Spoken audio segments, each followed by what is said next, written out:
The Story of a Stuffed Elephant. Chapter 1. The Elephant and the Mouse. "Oh, how large he is!" "Isn't he? And such wonderfully strong legs." "See his trunk too. Isn't it cute? And he is well stuffed. This is really one of the best toys that ever came into our shop, Geraldine. Don't you think so?" "Yes, Angelina. I must call father to come and look at him. He will make a lovely present for some boy or girl. I mean, the stuffed elephant will make a lovely present, not our father." And Miss Angelina Mugg smiled at her sister across the big packing box of Christmas toys they were opening in their father's store. "Oh no, of course we wouldn't want father to be given away as a toy," laughed Geraldine. "But this stuffed elephant, oh, I just love him." Miss Geraldine Mugg caught up the rather large toy animal and hugged it tightly in her arms. "Be careful," called her sister. "You may break him." "Oh, he's just a stuffed elephant," laughed Geraldine. "I mean, he hasn't any works inside him to wind up. He's just full of cotton. But I am beginning to like him more than I care for some of the toys that do wind up. I almost wish I was small again so I could have this elephant for myself." "He is nice," admitted Angelina. "Well, I'm glad they like me," thought the stuffed elephant to himself, for just now he was not allowed to speak out loud or move around, as the make-believe toys could do at certain times. But these times were when no eyes of boys, girls, men, or women were looking. It was mainly at night, after the store was closed for the day, that the toys had their fun, talking to one another, moving about, doing tricks, and the like of that. Now all that the stuffed elephant could do was to stand on his 4 sturdy legs, with his tail on one end and his trunk, almost like a second tail, at the other end of his body. He had 2 white tusks sticking out on either side of his trunk, and at first you might have thought these tusks were toothpicks, but they were not. An elephant's tusks are really teeth grown extra long so he can dig up the roots of trees and the plants on which he feeds. But a stuffed elephant doesn't dig with his tusks, of course. He never has to eat, being already stuffed, you know. And the elephant in this story was well stuffed with cotton. "I am sure this elephant is going to be one of our very nicest Christmas toys," went on Miss Geraldine Mugg, as she lifted more playthings from the big box that had come from the workshop of Santa Claus at the North Pole. "Yes, I wish we had more like him," added Miss Angelina. The 2 ladies helped their father, Mr. Horatio Mugg, in his toy store. It was a delightful place for children, and many a boy and girl would have been glad to stay all day in the Mugg toy shop, as the big sign out in front named the place. "Well, here are some more of those china cats," went on Miss Geraldine as she lifted some white pussies from the box. "Oh, aren't they darling?" exclaimed her sister. "Do you remember the first china cat we had?" "Indeed I do. It was bought for a little girl named Jenny, and she told me only the other day that her china cat had had ever so many adventures." "The dear child. The children, I believe, really think their toys are alive and can move about." "Of course we can. Only you don't know it, and you never see us," whispered the stuffed elephant to himself. And then he winked one eye at a china cat, an eye that neither Angelina nor Geraldine saw blinking. Gracious, how surprised the 2 ladies would have been to see a stuffed elephant winking one eye at a china cat. But stranger things than that are going to happen, I promise you. "Be careful, Geraldine, be careful!" suddenly cried Angelina as her sister arose from stooping over the box and started toward the shelves with an armful of toys. "What's the matter?" "Why, you nearly stepped on the stuffed elephant." "Oh, I'm glad that it didn't really happen. We have only one toy like him, and it would never do to have him crushed all out of shape before he is sold for Christmas. I forgot that we left him standing on the floor. Gracious, but he's a big fellow," she exclaimed. "I'll lift him up on the shelf," Angelina said. She picked up the stuffed elephant. Really, he was one of the largest toys that had ever come from the workshop of Santa Claus, and he was a very finely made toy, only the best cotton and cloth having been used. "Does he squeak?" asked Geraldine, as she saw her sister set the creature with trunk and tusks on a broad shelf. "Squeak? Goodness, of course not. What made you think that?" "Well, some of the toy animals have a squeaker inside them and make a noise when you press it. I was thinking perhaps the elephant had a squeaker." "No, if he had anything he would have a sort of trumpet in him," said Angelina. "Real elephants make a trumpeting noise through their trunks, but of course a stuffed one can't." "Ho ho! You just wait until it gets dark and this toy shop is closed," whispered the stuffed elephant to himself. "Then I'll show you whether I can trumpet or not. Though I forgot, I can't show you nor let you hear. It isn't allowed. But after the store is closed, we'll have some fun." Toy after toy was taken from the big packing box. There were sawdust dolls, candy rabbits, tin soldiers, plush bears, and a monkey on a stick, just like other toys of the same name who had had many adventures, and about whom stories like this have been written. As the toys were taken out of the box, they were placed on the shelves in Mr. Mug's store. This was in a back room, for the toys had yet to be sorted and looked over to make sure each one was all right before they were put in the front part of the store to be sold. Mr. Mug had a larger and finer store than the one before the fire, when the china cat had so nearly been melted by the great heat, and having a larger store, Mr. Mug bought larger Christmas playthings, such as the stuffed elephant. Finally, all the new toys were taken from the box and placed around on the shelves. While Angelina and Geraldine had been doing this, their father was in the front part of the store, waiting on customers.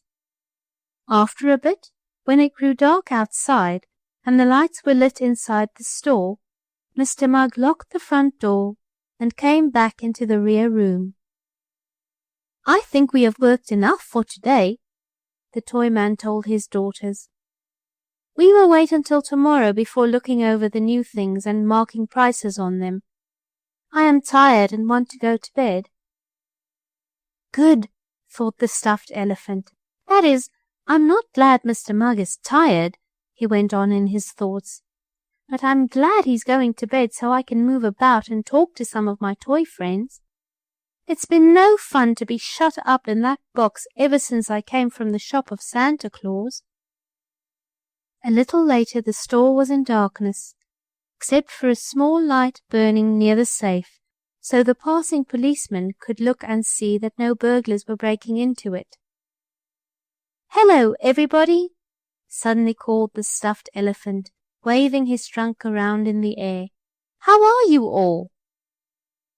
"Who is that speaking?" asked a nodding donkey, a toy whose head kept moving all the while as it was fastened on a pivot.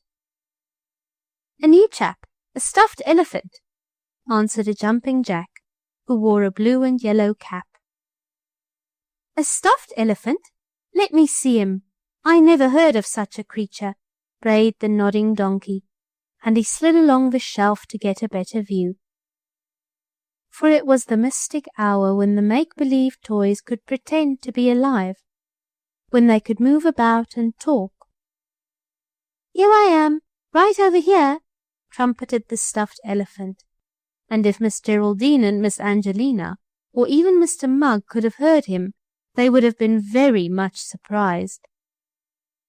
"Oh, you have 2 tails," cried the nodding donkey.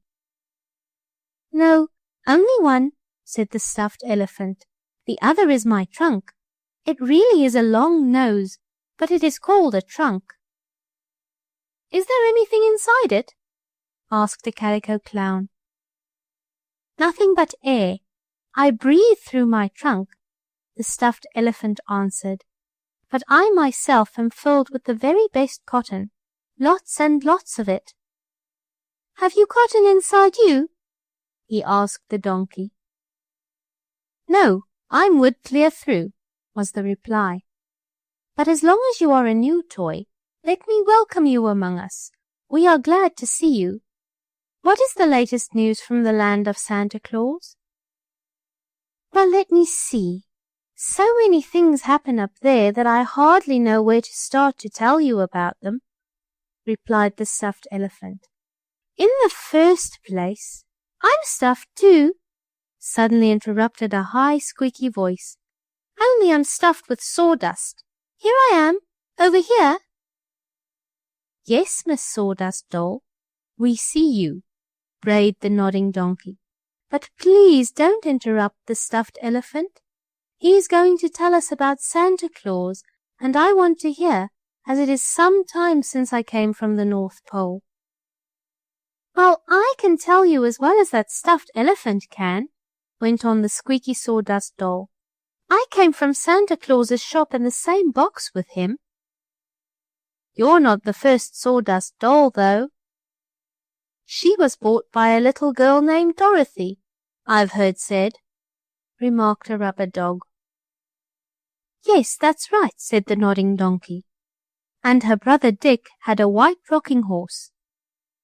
But as long as the stuffed elephant kindly offered first to tell us the latest news from the North Pole, I think it would be only polite to let him finish. "Oh, of course, yes," squeaked the new Sawdust Doll. "Well," began the creature with the trunk and tusks, "I think I will tell you—" But just then there was a whirring noise at the end of the shelf, and a little voice cried, "Oh, save me, somebody! Please save me! I'm wound up too tight and my wheels are running away with me. I'll run to the edge of the shelf and fall off. Save me, somebody! Please!" A rolling mouse that could run across the room on wheels when wound up dashed along the toy shelf. As she had said, she was in danger of falling off. Straight toward the stuffed elephant ran the rolling mouse, squeaking in fright. "I'll save you! I'll save you!" trumpeted the big toy. "Don't be afraid, Miss Mouse. I'll save you." He uncoiled his long nose of a trunk and stretched it out toward the rolling mouse. Chapter 2. The Man and the Elephant. "Catch me! Save me! Catch me before I fall off the shelf and break to pieces," squeaked the rolling mouse. "Don't be afraid. I'm right here," trumpeted the stuffed elephant. On his sturdy legs, big and round and stuffed with cotton, the elephant stepped to the edge of the shelf. As quickly as the china cat could blink her eyes, the elephant reached across with the tip of his trunk and caught the rolling mouse just as she was going to slip over the edge of the shelf. Holding her very gently so as not to squeeze the breath out of the mouse, the elephant lifted the tiny creature up in the air, keeping her there until her spring ran down. Then, in a spirit of fun, he reached around and set the mouse down on his broad back. "There you are," laughed the stuffed elephant in his hearty voice. "There you are, Miss Mouse." "Yes, but where am I? Oh, so high up as I am! Oh, where am I?" squeaked the little mouse. You're up on my back, laughed the jolly elephant toy. Don't be afraid. Stay there and I'll give you a ride to where you came from. On what shelf do you belong? Oh, put me down. Oh, I'm so afraid I'll fall off, cried the tiny mouse. It is almost as high up here on your back as it would be to fall to the floor from the shelf. Do please put me down, kind Mr. Elephant. Don't be silly, Miss Mouse, brayed the nodding donkey.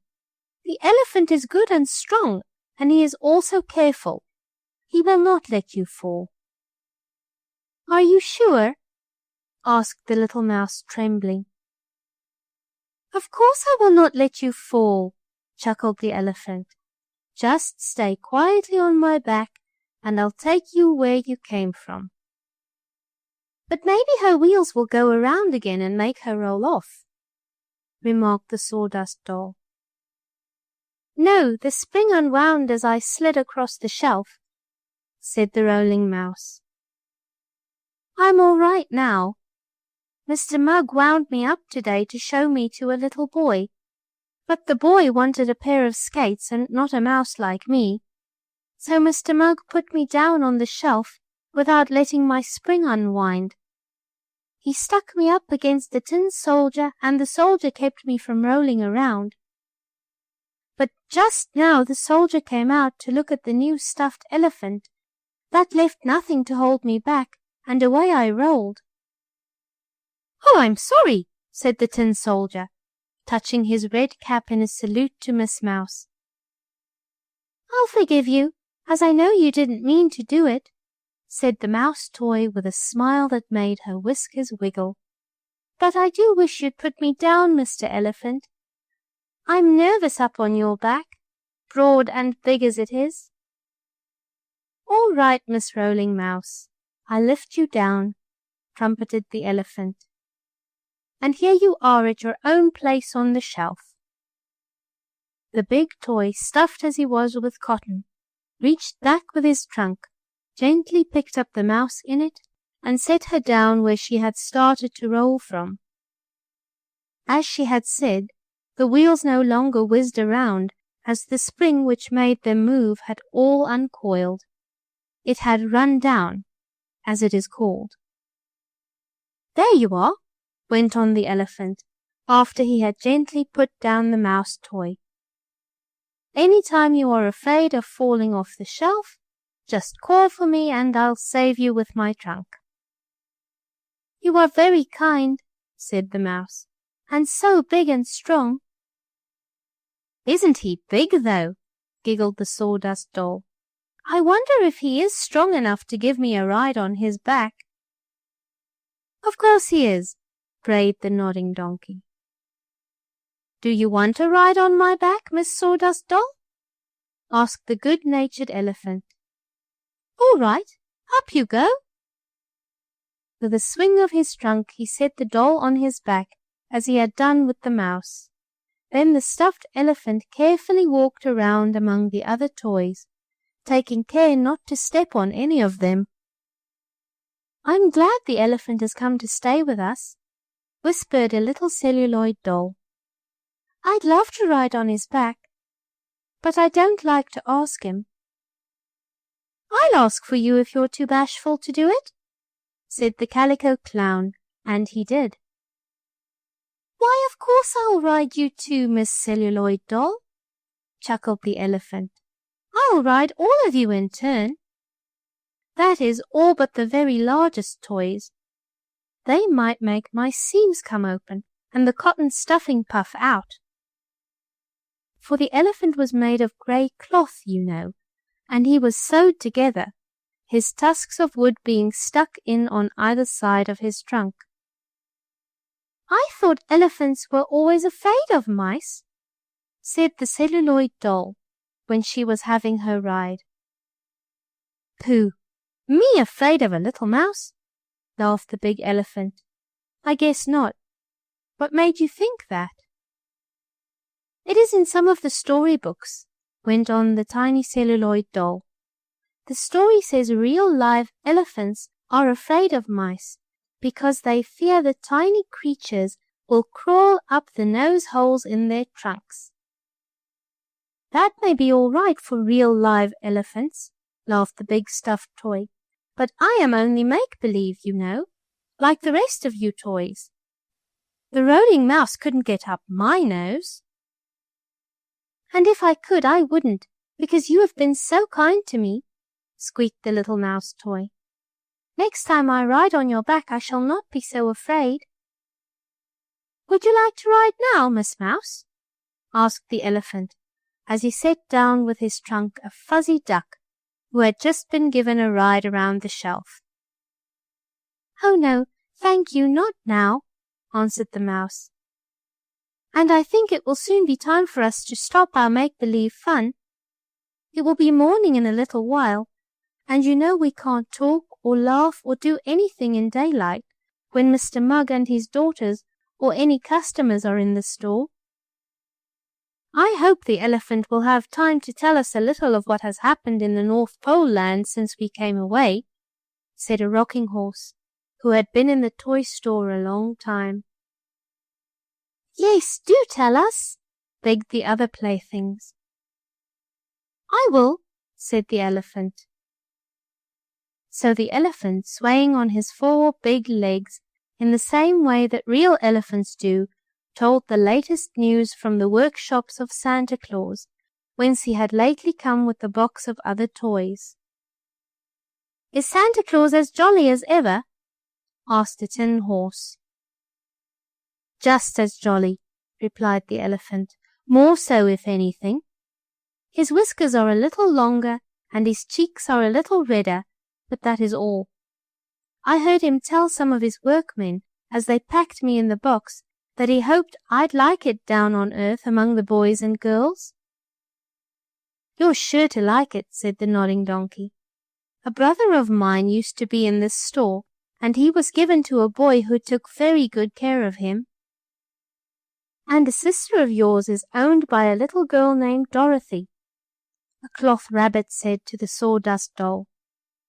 "She has lovely fun, your sister has." "You'll very likely go to some boy. It seems to me you are too big a toy for a little girl," said the calico clown to the stuffed elephant. "What will happen then?" the elephant asked. But just then Mr. Mugg came in to open the shop for the day, and the toys had to stop talking and pretend to be stiff and unable to move. They always had to be this way when anyone looked at them. "Well," said Mr. Mugg, as he and his daughters began dusting the toys, ready for the day's business, "Christmas is coming, and we shall soon be losing some of our toys." "You mean people will come in to buy them?" smiled Geraldine. "Yes," her father answered. "Well, I hope this lovely big stuffed elephant goes to someone who will take good care of him," remarked Angelina, as she moved the big toy farther front on the shelf. "Oh my!" she exclaimed. "His back is all dusty." "Dusty?" cried Geraldine. "Did you let him fall on the floor?" "Indeed I did not.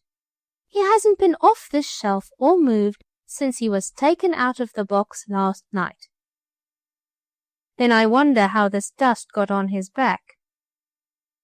"I haven't the least idea," answered Angelina, "but I'll take it off with a brush." This she did. Of course, you know how the dust got on the elephant's back. It came from the toys who rode him along the shelf. And though neither of the Mugg sisters knew it, the elephant had moved from his place on the shelf. He had walked all about it. People began to come into the store to look about for Christmas. As Santa Claus is so busy nowadays, he has to let some of the toy buying be done by the grown folks, and a number of them came in to see what their little boys and girls would like. Among those who passed by the shelf on which the stuffed elephant stood was a jolly-looking man wearing a big fur coat, for the day was cold and it was snowing outside. "Oh ho!" exclaimed the man as he saw the stuffed elephant, This is just what my son Archie wants, an elephant. I'll get this for him, as he wrote Santa Claus a letter saying he wanted a stuffed elephant more than anything else. This elephant is just from the shop of Santa Claus, said Angelina Mugg, as she stepped up to wait on the man. Is he, indeed? Yes, he was taken out of the box only last night. He is well made and strong, and he has heaps and heaps of cotton stuffing inside him. Even if he fell over on a little baby, this big elephant would do no harm, as he is so soft. He is indeed, said the man, feeling the toy. I suppose he doesn't bite, he added, looking at Miss Angelina and smiling. Oh, of course he doesn't bite, laughed Miss Mugg. Shall I have him sent to your house so your son Archie will get him for Christmas? Thank you. It is so near Christmas that I think I had better take the elephant with me, said Mr. Dunn. I have my auto outside, and as it is a closed car, the elephant will not take cold. I'm glad of that, said Miss Angelina. Very often she used to make believe the toys were real and alive and could take cold and become ill. Of course she did not know that the toys really could move about after dark, when no one saw them. Yes, I'll take the elephant with me, went on Mr. Dunn. I'll hide him away in the attic until Christmas, and then let Santa Claus give him to Archie. That boy of mine just loves animal toys. A little later, the stuffed elephant was standing in among some other packages in the back of the auto. On the front seat, Mr. Dunn was guiding the car through the storm, for it was now snowing hard. My, this reminds me of North Pole Land, thought the elephant, as he looked out of the windows of the car and saw the white flakes swirling about. The ground is covered too. It had been snowing some time before Mr. Dunn went to the toy store, and now he was having hard work to make his machine plough through the drifts on the way home. They took me away in such a hurry I had no time to say goodbye to any of my toy friends, thought the elephant as he snuggled down in the blanket in the rear of the auto. For elephants need to be kept warm, you know. That is, real ones. And the stuffed elephant made believe he was real. But of course, I shouldn't have dared say anything while people were around, thought the toy. I hope I see some of them again, for it wasn't very polite to come away as I did. All at once, as the auto was rolling along quite fast, it came to a sudden stop, with a bump and a jerk. Hello, we're stuck, cried the man. I must see if I can break through the snowdrift.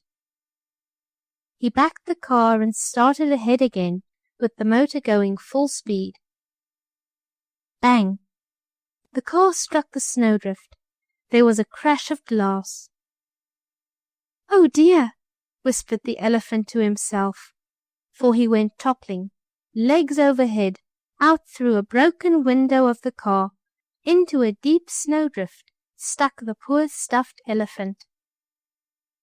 Oh, this is terrible, sighed the toy. Oh, I am freezing to death. Chapter 3. Up in the Attic. Banging, puffing, and grinding noises sounded all about the stuffed elephant. Around him swirled the white flakes of snow, but he could hardly see them, for part of his head, part of his trunk, and one eye was stuck in the drift. Mr. Dunn's automobile had lurched to one side as Archie's father tried to send it through a big white drift, and the noise was made by the motor, or engine, of the car, working its best to force the car ahead.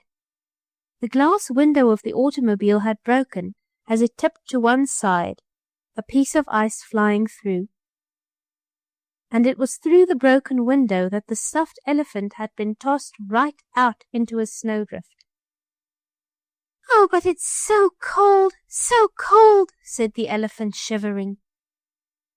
Of course it was cold up at the North Pole, where Santa Claus had his workshop, and there was more snow and ice than near Archie's home. But up there the elephant had been inside the warm shop, just as he had been kept in the warm toy store, and until a few minutes ago in the warm auto. Well, I guess I'll have to back up and go around another way, said Mr. Dunn after a while. I can't make my machine go through that snowdrift. I'll upset if I do. Hello, one of the windows is broken too. I'm sorry about that, but I can go on with a broken window, which I couldn't do if I had a broken wheel. And I guess the toys won't take cold. Yes, I must back up and go home by another road. Starting the car slowly, Mr. Dunn backed it out of the drift. The front wheels and the radiator, where the water is, were covered with masses of white flakes, but aside from the broken window, no damage had been done. I'd better hurry home too, said Mr. Dunn, talking to himself. A way some jolly men have. It's snowing worse, and I don't want to be kept out here all night. I want to get back with the Christmas presents. Archie will surely like that stuffed elephant. And then, never thinking that the elephant had been tossed out of the broken window into a bank of snow, Mr. Dunn started his car off on another road, leaving the poor elephant stuck in the drift. Oh, this is dreadful, terrible, thought the elephant. I am freezing to death. Santa Claus wanted me to have adventures, but none like this, I'm sure. What shall I do? If the elephant had only been allowed to come to life and call out when Mr. Dunn was around, all would have been well. For though Archie's father might have been surprised at hearing a toy speak, he never would have gone away and left it in the snow. But the toy elephant did not dare call out, though, now that no one could see him, he pretended to come to life and began to struggle to get out of the snow. It was getting dark and growing colder, and even a toy elephant does not like to be left all night in a snowdrift. Oh, if only I can pull my trunk out and get the snow from my left eye, maybe I can see which path Mr. Dunn took and follow him home, thought the elephant. I don't want to stay here alone. It is dark and no human eyes can see me moving. I must get out. He struggled and wiggled, but he seemed to be sinking deeper into the snow instead of getting out. Down, down, down into the white flakes sank the poor stuffed elephant, farther and farther down, down, down. Knowing nothing of having lost the fine new elephant out of his auto, Mr. Dunn went along by an easier road, where there were not so many drifts. He was driving past a garage when a man outside called, "Hey, mister, your car door is open." "I guess you mean the window is broken, don't you?" asked Archie's father. "I know about that, thank you. I ran into a drift." "No, your door is wide open and is swinging to and fro," the garage man went on. "It may bang against something and break off. Wait a minute and I'll close it for you." Mr. Dunn had slowed his car as the man called to him, and now he brought it to a stop. "So the door is open, is it?" Mr. Dunn asked. "Well, that's too bad. I didn't know about that. It must have come open after the glass was broken. And if the door is open, some of the things may have fallen out. I'd better get down and take a look." And no sooner had Mr. Dunn looked within the car than he cried, "The elephant is gone!" "Elephant?" exclaimed the garage man. "Elephant?" "Surely. An elephant I was taking home to my boy Archie," went on Mr. Dunn. "I had the elephant in the car and—" "Oh my!" cried the garage man, backing away and nearly falling into a snowdrift himself. "Do you mean to tell me you had an elephant in that machine?" "Oh, I see what you're thinking of. You mean a real elephant, and I'm speaking of the stuffed elephant that I bought in the toy store. It's a toy elephant that is lost," Mr. Dunn explained. "Oh, that's different," laughed the man. "I was wondering how a real elephant could get inside your car, unless he was a baby one." "No, this was a toy one," said Mr. Dunn, "and I think I know where he must have slipped out. Back at the big drift where I broke the glass of the door trying to smash my way through. I'll go back there and see if I can find Archie's Christmas present." Back through the storm drove Mr. Dunn. The snow was coming down thicker and faster, and the wind was piling it into more drifts. It was dark too, but the headlights on the car made the road bright enough, especially on account of the white snow, for Mr. Dunn to see his way. Soon he was back again at the same drift which had made him turn about and take another road. "Now to find that elephant," said Mr. Dunn. All this while the stuffed elephant had been trying to wiggle out of the snowdrift, but not being used to such work, he was not having very good luck. The snow was soft, and the more he wiggled, the deeper in he sank. "Oh dear," sighed the poor elephant.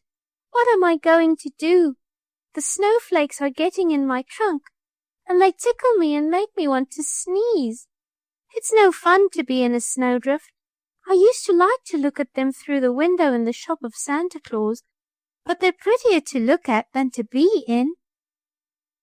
If only a lot of the nodding donkeys and 4 or 5 of the white rocking horses were here now, they could pull me out of this drift," went on the elephant.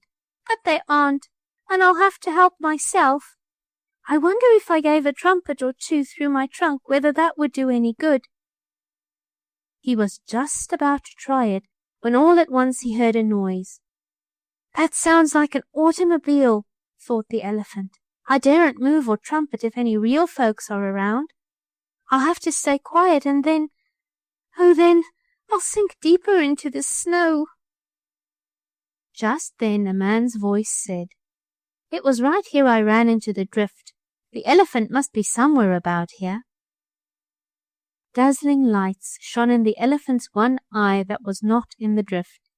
He saw a big auto come to a stop, just the other side of the snowdrift, and Mr. Dunn, for he it was, jumped out. "Oh, now I'll be all right, I guess," joyfully thought the poor elephant. Mr. Dunn stalked through the snow until he was close to the drift. The headlights on the car made it almost as bright as if the moon had shone. "Ah, there he is!" cried Archie's father. A moment later he caught hold of one of the elephant's hind legs and pulled him from the drift. "Here's Archie's elephant," exclaimed Mr. Dunn. "Not hurt a bit, only some snow on him, but that will brush off. I'm glad that man at the garage saw my open door, or I'd never have known I had lost the elephant. Now for home." A moment later the elephant was put back into the auto with the other Christmas toys. "I'll cover them with a blanket to keep the snow from blowing in on them through the broken window," said Mr. Dunn to himself. The elephant was glad of this, for he felt very cold.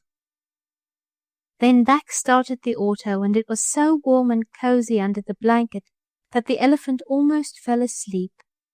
He wanted to talk to the other toys and tell them what had happened, but he did not dare do this with Mr. Dunn on the front seat. At last the car turned into the drive of a handsome country place. Mr. Dunn tooted the horn. The door of the house opened, letting out a stream of light, and a boy's voice cried, "You're late, Daddy." "Yes, I ran into a snowdrift, but now listen to me, Archie. You go inside and keep out of the way until I bring in some things." "Oh, Daddy, what you going to bring in?" cried a small boy. "Never mind now, they aren't for you to see just yet. Besides, they are covered with snow, for some came in through the broken window, and I don't want you to catch cold. Go hide yourself, Archie, until I call you to come." Archie laughed and went into another room, away from the front hall, and then Mr. Dunn carried in many bundles, including the stuffed elephant, which was not closely wrapped in paper as were some of the others. "Oh, from Santa Claus for Archie," whispered Mrs. Dunn. "Hush," cautioned her husband. "He might hear. I'll take the things up to the attic to stay there until Santa Claus says it's time to put them under the tree at Christmas." So the elephant was carried up to the attic. It was a queer, old, dusty place, and when the elephant had been put on the floor with some other toys, Mr. Dunn went downstairs and closed the door. At first the elephant did not know where he was, but he soon saw the moonlight streaming in through a window, and he noticed the other toys about him. "Hello there! Who are you?" asked a creaking voice, and near the elephant a big wheel of wood began slowly turning. "Anybody want to ride?" asked the wheel. "I'm a spinner, I am, and I'm making believe I'm a merry-go-round. Anyone want a ride?" "Dear me, what a strange place an attic is," thought the stuffed elephant. "It isn't as nice as the toy shop, but still maybe I can have some fun. I wonder if I could ride on that wheel. I'm afraid I'm too big, but I could try. I may never have another chance and—" But before the elephant could ask the spinning wheel how to get on, all at once there was a banging noise in one corner of the attic, and a voice cried, "Make way! Stand aside! Here I come!" "My, I wonder who this is. Not a lion, I hope," thought the elephant. Chapter 4. Christmas Fun. Since there were no real persons up in the attic, no boys or girls or grown folks to spy around, the toys and other things in the dusty top of the house could do as they pleased. The toys could pretend to come to life, and even such a thing as a spinning wheel could whirl about and speak. Thus, when the spinning wheel had invited whoever wished to get on and have a merry-go-round ride, and the harsh voice had called, "Make way! Here I come!" the stuffed elephant hardly knew what was going to happen. Then all at once a big brown rat, a real live rat and not a toy, ran from a hole in the corner, and, with a squeal of delight, jumped up on the twirling spinning wheel. "Here I go on the merry-go-round! I ride this way every night!" squeaked the rat to the elephant and the other Christmas toys which Mr. Dunn had hidden in the attic, until it was time for Santa Claus to come around. "Do you indeed?" asked the elephant. "You must have lots of fun." "I do," answered the brown rat. "But who are you?" And he stood up among the spokes of the spinning wheel and looked over toward the moonlight patch on the floor where stood the new toy. "I am a stuffed elephant," was the answer, "and I have just had the most dreadful adventure. I was pitched out of the auto into a snowbank." "I don't like snow," squeaked the rat. "It's too cold. But I am glad to see you, Mr. Elephant. Don't you want to ride on this merry-go-round?" "Thank you. I'm afraid I'm too big," answered the elephant, "and I never before saw a merry-go-round that spun this way, like a wheel. In Mr. Mug's store, where I came from, there was a toy merry-go-round, but it spun like a top." "I'm not a regular merry-go-round," said the spinning wheel. "I just make believe I'm one up here in the attic. Time was when I used to spin yarn for the grandmother of Mr. Dunn, but now all yarn is spun in factories by machinery, and spinning wheels are out of fashion. So I am up here in the dust, and it makes the time pass more quickly to pretend that I am a merry-go-round." "Yes, and we rats and mice have good times," cried the brown chap as he wound his tail among the spokes of the wheel to hold on tightly as he spun around and around. "I believe I'd like a ride too," said a tin soldier, which was another toy Mr. Dunn had brought home.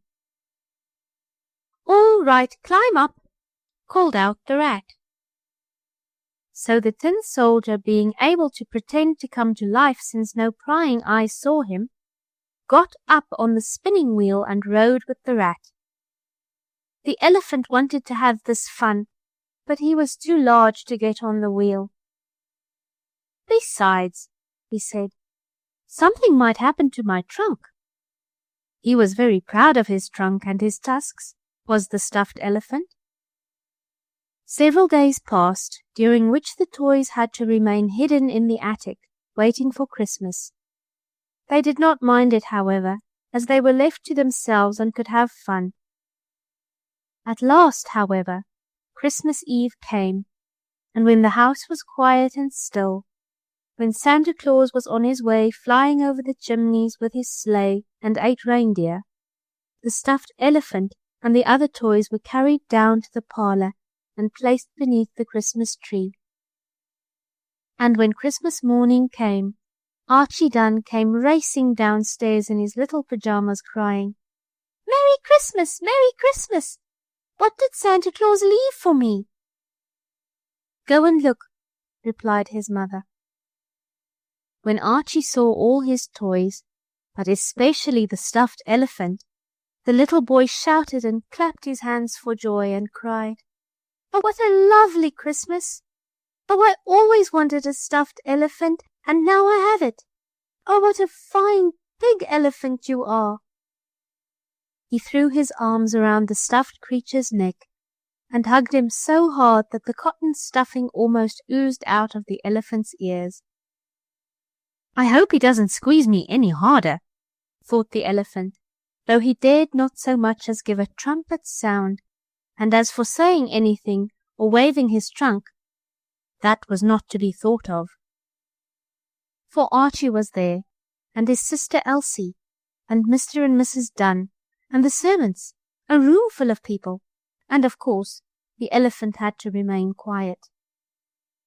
"Look at my new dolly," called Elsie to Archie, and it is a good thing the little boy had something else to look at, or he might have kept on squeezing the elephant until he was out of shape. "Yes, your dolly is nice, but I like my elephant better," said Archie. "Elephants is for boys and dollies is for girls, isn't they, Daddy?" asked Elsie. "I guess that's right," replied Mr. Dunn. "But get dressed now, children, and have breakfast. Then you may play with your toys." Archie and Elsie were so excited over Christmas that they did not want to stop to dress or even eat, but they managed to get some clothes on, eat a little, and then they started again to play with the many presents Santa Claus had brought them. About 10 o'clock, Elsie, looking out of the window across the snow-covered yard, gave a squeal of delight and cried, "Oh, here comes Mirabelle, and she has her lamb on wheels. Oh, now we can have fun, and I can show her my new doll." "Is anybody else coming?" asked Archie. "I want to show somebody my stuffed elephant." Elsie looked again, before running to the door to welcome her little caller. "Yes," went on Archie's sister, "I see Joe, and he has his nodding donkey." "That's good," laughed Archie. Into the house came Mirabelle, who carried a lamb on wheels, which had been given her as a present some time before. "Course this isn't for Christmas," said the little girl. "I didn't bring out my Christmas presents, 'cept in this," and she showed on her finger a gold ring that Santa Claus had left. "And I got a steam engine, only I couldn't bring it over," said Joe, who used to be lame but who was better now. "So I just brought my old nodding donkey," he added. "He was in the hospital once, as I was, and Mr. Mugg mended his broken leg." At the mention of the name Mr. Mugg, the stuffed elephant began to listen more carefully. If he had dared, he would have flapped his big ears, but that was not allowed. "I wonder," thought the elephant, "if he means the same Mr. Mugg of the toy store where I came from. I wish the children would go out of the room a minute, until I could speak to the nodding donkey and the lamb on wheels. But the children were having too much fun to leave the room. Mirabel with her lamb and Joe with his donkey looked at the presents Santa Claus had brought for Elsie and Archie. Then there came a ring at the doorbell, and in came a boy named Sidney, with a calico clown, and a girl named Dorothy, with a sawdust doll. These toys were not new Christmas presents, for Dorothy and Sidney had brought only their old toys, since it was snowing again. The stuffed elephant was getting excited. He had heard these other toys spoken of by his friends in Mr. Mug's store, and wanted to talk to them. But while the children were in the room, he dared not say a word. At last, however, Mrs. Dunn invited the little callers out to the dining room to have some milk and cake, and out they rushed, leaving the toys in the middle of the floor. "Ah, at last we are alone," said the elephant. "Please tell me, Mr. Nodding Donkey," he said, "were you ever in Mr. Mug's store?" "I came from there," was the answer. "So did I," joyfully exclaimed the elephant. "I don't remember seeing you there," the Nodding Donkey said, swaying his head up and down. "I was one of the very newest toys," went on the elephant. "I suppose you were there last year, or the one before." "Yes," said the donkey. "It was some time ago, and I have had many adventures. Tell me, did you ever have a broken leg?" "Mercy, no!" exclaimed the elephant. "Well, I did, and Mr. Mug mended it for me," went on the donkey proudly. "This sawdust doll here," he went on, "has also had many adventures. Tell him about them, Sawdust Doll." "Oh, it would take too long," replied Dorothy's plaything.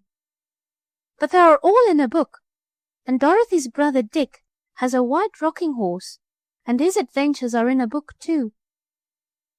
For that matter, I have had a book written about me," said the donkey.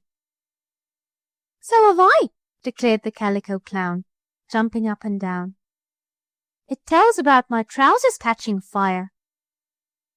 "I wonder if I'll ever have a book written about me," sighed the elephant. "Perhaps," answered the lamb on wheels. "You are much larger than I, and there is a book about me. But let's have some fun now that the children are out of the room." "Oh, right," agreed the elephant. "This is like it used to be in Mr. Mug's store after closing time. What shall we do?" "I know what I should like to do," said the Calico Clown as he looked at the big stuffed toy. "What?" asked the Nodding Donkey. "I should like to ride on the elephant's back," went on the clown. "All my life I have wanted to ride on an elephant's back, and I never yet had the chance."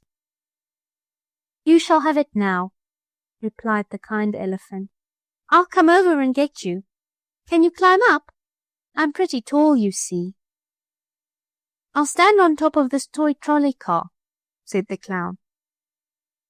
One of Archie's presents was a toy trolley car, and by jumping up on this, the clown managed to reach the elephant's back.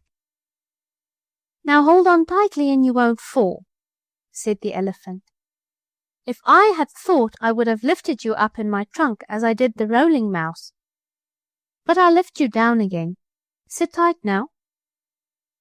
So the clown sat tight, and the elephant walked around the room with him, giving the gay fellow a fine ride.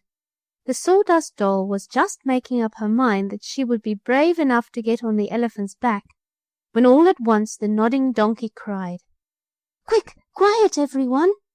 The children are coming back." "Oh, let me get off your back," whispered the clown to the elephant. "They must never see me up here. It isn't allowed." But he was too late. Before he could slide off the stuffed elephant, Archie, Elsie, and the other children came running into the room. "Oh! Oh! "Oh, oh!" they cried as they saw the calico clown on the back of the stuffed elephant. Chapter 5. In the barn. Hearing the shouts of the children as they hurried back into the room where the Christmas tree stood, Archie's mother came to see what the matter was. "Oh, Mother!" exclaimed Archie. "Look, the clown is riding on my elephant's back. Isn't he funny?"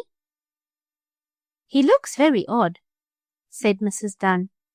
"Who put him up there? Did you lift Sydney's calico clown to your stuffed elephant's back, Archie?" "Oh, no, Mother," Archie answered. "It wasn't I." "Nor I," said Elsie. "And I didn't either," said the other children in turn. "Well," said Mrs. Dunn, looking from one to the other, "of course the clown couldn't have gotten up on the elephant's back by himself, and of course the elephant couldn't have lifted him there with his trunk, though I know a live clown could jump on a live elephant's back, and a live elephant could lift a live clown up in his trunk. But these are only toys. They must be moved about." "Well, I didn't put the clown there," said Archie again. "Nor I," echoed the other children. And while this talk was going on, the elephant, the clown, and the other Christmas toys were very much worried lest their part in the fun be found out. Of course we know how the clown got on the elephant's back, but Mrs. Dunn did not, nor the children. They didn't know that the toys had the power to make believe come to life when no one was watching them. "If they had only stayed out of the room a little longer, I would have had a chance to slip down off the elephant's back, and all would be well," thought the calico clown. "But coming in so quickly they caught me. I hope they never find out about our having fun when they are out of the room, or they'll never leave us toys alone." "How do you suppose that clown got on my elephant?" asked Archie of his mother a little later. "I think some of you children must have put him there and forgotten about it," said Mrs. Dunn. "No, no," the children cried. "Well, then Nip must have been playing with the clown and just dropped him on the elephant's back," said Mrs. Dunn. Nip was Archie's dog, a great big fellow, but very kind and good, and especially fond of children. He was called Nip because he used to playfully nip or pretend to bite cats. He never really bit them, though. "But Nip isn't here to take the clown up in his mouth and put him on my elephant," Archie said. "Oh, I guess your dog ran in here while you were out in the other room, eating the cake and drinking the milk," Mrs. Dunn said. "Then Nip ran out again after dropping the clown. Anyhow, we don't need to worry about it. Go on with your Christmas fun." This the children did, and having seen the clown on the elephant, Dorothy wanted to have her sawdust doll ride in the same way. So the clown was lifted off, and the doll was lifted on. "Oh, I'm having my wish! I'm having my wish!" joyfully thought the sawdust doll to herself, as she was put on the elephant's back, and Archie pulled the big stuffed animal about the room. The elephant, too, was glad to give his friend the doll a ride on his back, as he had carried the rolling mouse and the other toys, though of course he could not speak and tell her so, for there were children in the room. The doll, too, would have been glad to thank Mr. Elephant, but it was not allowed. So all the stuffed elephant could do was to swing his cloth trunk to and fro as Archie pulled him over the smooth floor, and all the sawdust doll could do was to wave her arms a little. The children thought it such fun to give the smaller toys rides on the back of the big stuffed elephant that they shouted and laughed with glee, making a great deal of noise.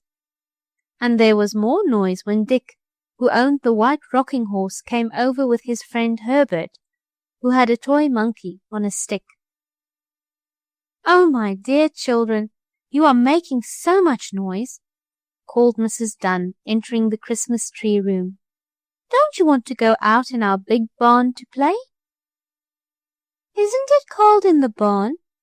asked Mirabel, as she looked from the window and saw the snowflakes falling.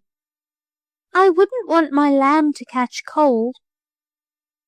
"It isn't cold in our barn," Archie answered. "It has steam heat, 'cause my father doesn't want the horses to catch cold.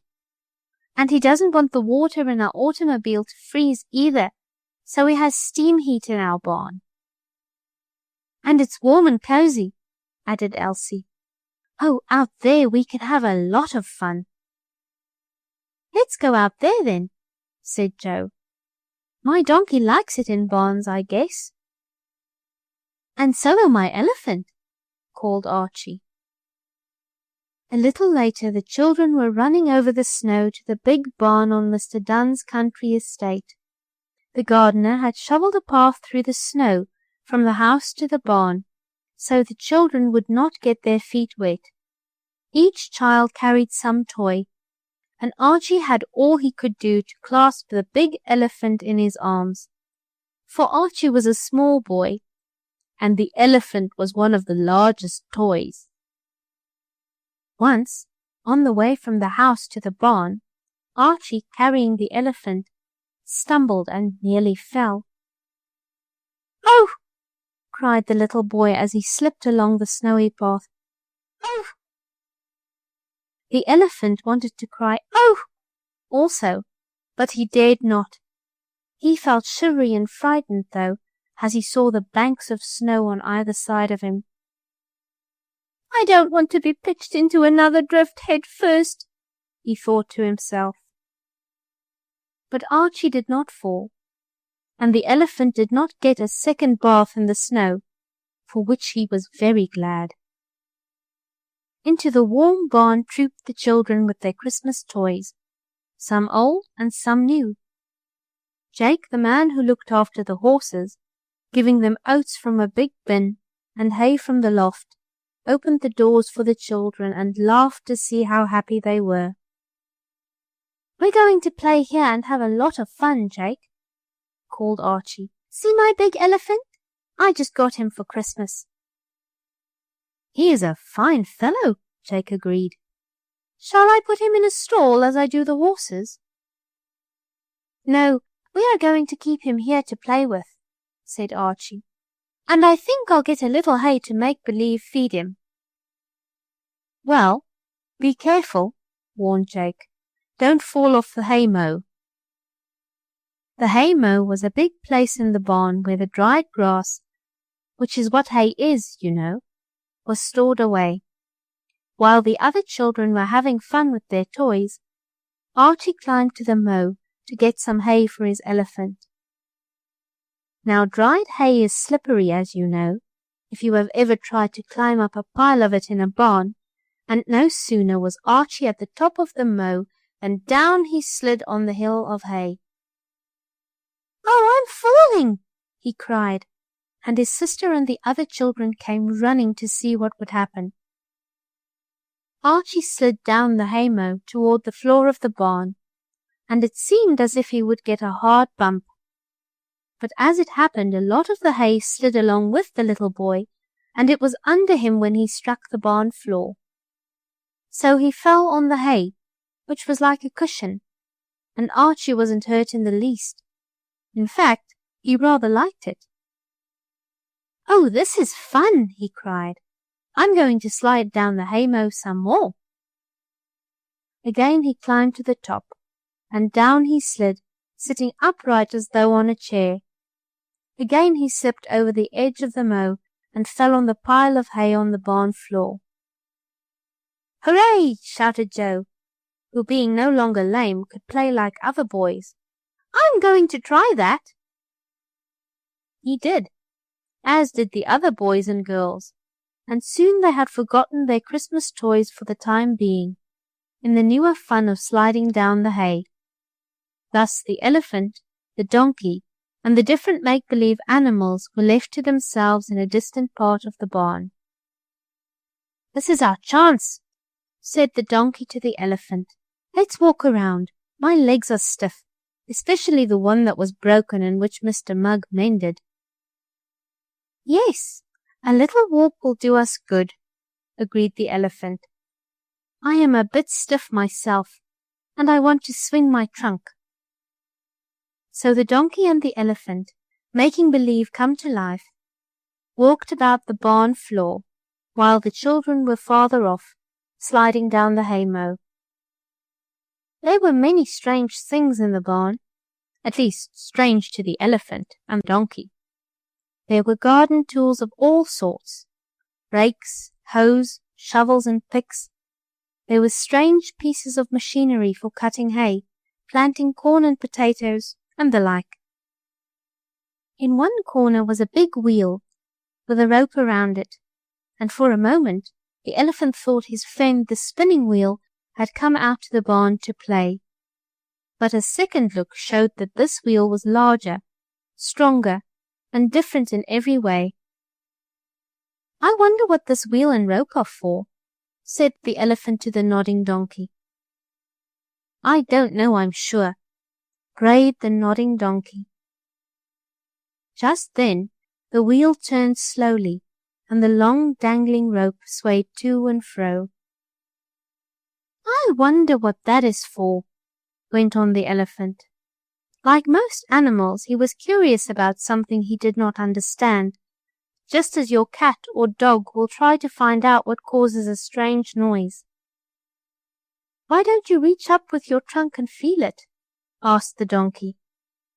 "I have heard you say your trunk was almost like a hand to you." "It is," the elephant answered. "I will feel the rope and wheel and see what it is like." As the children were in another part of the barn, having fun in the haymow, and as there were no prying eyes to watch, the elephant could do as he pleased. He raised his trunk and stretched it toward the dangling rope. And then, all of a sudden, something happened. The rope turned and twisted like a snake. A loop of it wound around the elephant's neck, and a moment later he felt himself being lifted off the barn floor in the hempen coils. Through the air, like the pendulum of a big clock, he swayed, and as the rope pulled tighter and tighter, the poor elephant cried, "Oh, my dear friend Nodding Donkey, I'm in a terrible state. The rope is so tight it is squeezing all the cotton stuffing out of me. Oh, what shall I do?" Chapter 6. A Dangerous Slide. Anxious as the nodding donkey was to help his friend the stuffed elephant, nothing could be done, for the rope had suddenly been pulled up, taking the elephant with it, and there he swung, dangling to and fro, the coil of the rope getting tighter and tighter around his neck, choking the poor toy. "Oh, I know all the stuffing will be squeezed out of me. I just know it will," sighed the elephant. "Then I look like a balloon with all the air out of it. Oh dear!" "Can't you get yourself loose?" asked the donkey. "I wish I could climb up and help you, but I can't." "And I'd help you, for I am a good climber, only I can't get off my stick. I'm fastened on tight just now," chattered Herbert's monkey. "Well, something will have to be done if I am to be saved," called the elephant, of course not speaking loudly enough for the children in another part of the barn to hear. Archie and his friends were still having fun sliding down the slippery hay, and they were making a great deal of noise. But you know how it is yourself. You often get tired of playing one game and want to go to another. It was this way with Archie and his friends. They slid and slid and slid on the hay until they had had enough of it. Then Elsie said, "Let's go back and get our playthings. I want to see my Christmas dolly." Back to where they had left the toys trooped the children, and Archie, who ran ahead, was just in time to see his stuffed elephant swaying on the rope that was choking him. "Oh, look! Look at my elephant!" cried Archie. "He's hung on a rope. Oh, he'll be killed! Oh, dear!" "Run and grab him! Down! Pull him down!" shouted Joe. Archie ran, but by this time the rope was pulled up still farther, and the elephant was so far above the barn floor that even Herbert, who was taller than Archie, could not reach the plaything. "Oh, stop!" cried Archie. "Stop hurting my nice elephant! Rope!" Archie's voice was loud and clear. Suddenly the rope which had been winding up around the big wheel came to a stop, and a voice called, "What's the matter down there? Are any of you children hurt?" "Oh, that's Jake!" exclaimed Elsie. "It's our man Jake!" "What's the trouble there, Archie?" Jake asked. He was somewhere in the loft of the barn. "It's my elephant," Archie answered, trying to keep from crying. "My nice stuffed Christmas elephant. He's hanging on a rope." "On a rope?" exclaimed Jake. "Do you mean this wheel rope that I use to hoist up bags of oats to the bin here? Is it that rope?" "I don't know, but it's some rope," Archie answered. "Can't you save my elephant?" "Of course I can," called Jake. "Don't worry. Your elephant isn't alive. Choking with a rope can't hurt him." "Yes, it can too," insisted Archie. "It can choke all the stuffing out of him and make him flat like a pancake." "Well, yes, that might happen," admitted Jake. "But I didn't know any of your toys were tangled in the hoisting rope, or I would not have pulled it. Wait a minute now, and I'll turn the wheel the other way and let your elephant down to you." Slowly the big wheel turned in the other direction, and the end of the rope that was about the elephant's neck dropped toward the barn floor. The elephant also began slowly to come down. "Thank goodness," said the toy to himself. "I could not have stood being hanged much longer. I'm glad it's over." And it was over a moment later when Archie could reach up, take the loop of rope from around his plaything's neck, and set the elephant down on the barn floor. "How did it happen?" asked Jake. He came down out of the loft, or place where he stored the bags of oats. The oats were hauled to the lower floor of the barn. There a rope was put around each bag, and it was lifted to the upper floor, where it was stored in a bin. The lifting rope went around a big wheel, acting like a dumbwaiter in some houses. Jake had turned the wheel by pulling on a second rope upstairs in the barn, and as the wheel turned, it wound up the longer rope. It was the end of this rope that had looped itself about the elephant. "How did it happen?" asked Jake again. "I don't know," Archie replied. "I left my elephant here when I went to slide down the hay. When I came back, he was on the rope." "Some of you children must have left the elephant too near the end of the rope," said Jake. "When I wound it up, the elephant became tangled in a loop, and of course he was lifted up." "Nope. We didn't any of us leave the elephant near the rope, did we?" asked Archie of his little friends. "Nope," they all answered. "Well, that's queer," said Jake. "That elephant never got on the rope by himself, I'm sure." But that is just what the elephant did, as we know. "Anyhow, I'm glad he's all right now," said Archie, as he looked carefully at his new toy. "None of the stuffing came out." But it might have, if the elephant had been left hanging much longer on the rope. Finding that everything was all right, and that none of the children was in danger, Jake went back to the oat bin. there was a long chute or slide from the upper bin to a box on the first floor of the barn, and the oats came rushing down this slide when a door in the top bin was opened. This door could be opened by pulling a rope near the horse stalls, and sometimes Archie was allowed to pull the rope, open the door of the large grain bin, and let the oats slide down the chute to the smaller bin on the lower floor. But this day, Jake was putting a new supply of oats in the upper bin, and Archie was not allowed to play near it. The little boy and his friends soon began having more fun with their Christmas toys, giving the clown and smaller dolls rides on the back of the stuffed elephant. Thus Christmas passed. New Year's came, and the elephant lived and was happy in Archie's home. The elephant did not often think of Mr. Mugg and his daughters Geraldine and Angelina. He liked it much better, did the elephant, in Archie's house than in the store. Of course, the toy store was a jolly place, but no boys or girls were permitted to play with the toys. They were there for sale, and could only be played with after being bought and taken home.